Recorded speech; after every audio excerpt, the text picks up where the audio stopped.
एका वसतिगृहात 125 विद्यार्थी आहेत.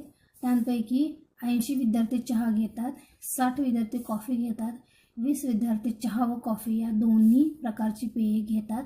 तर एकही पेय न घेणाऱ्या विद्यार्थ्यांची संख्या काढा. आता प्रश्न बघा काय विचारले त्यांनी, एकही पेय न घेणारा. तर हा जो न आहे तो खूप इम्पॉर्टंट आहे.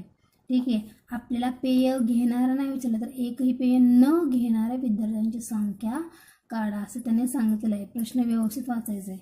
ठीक आहे, तर आता बघूया उत्तरामध्ये आपण काय लिहायचं. आता पहिलं बघूया, चहा पिणाऱ्या विद्यार्थ्यांचा संच हा टी घ्यायचा आहे. टी आपण काय करूया, कन्सिडर करूया. ठीक आहे, त्याच्यामुळे चहा पिणाऱ्या विद्यार्थ्यांचा संच हा आपण टी मानूया. बरोबर.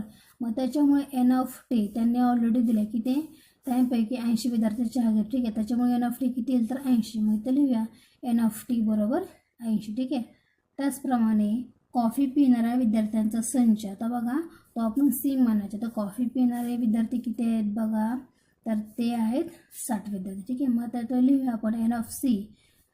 एन ऑफ सी किती आहे तर 60. ठीक आहे, आणि ह्याच्यामध्ये बघा वसतिगृहामध्ये एकूण 125 विद्यार्थी आहेत. एकूण विद्यार्थी किती आहेत 125. मग त्याच्यामुळे आपण एकूण मुलांना आपण कॅपिटल यू असे मानू. बरोबर. मग त्याच्यामुळे एन ऑफ यू किती येईल, हा टोटल विद्यार्थी आहे तर ते 125 आहेत. बरोबर.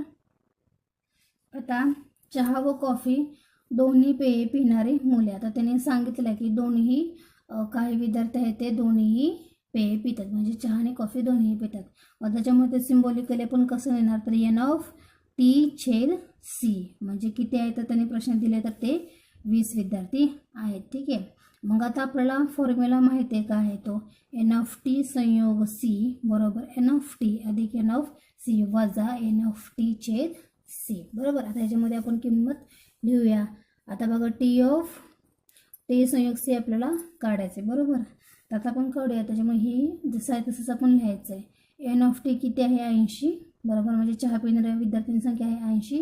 एन ऑफ सी म्हणजेच कॉफी पिणाऱ्या विद्यार्थ्यांची संख्या आहे 60 वजा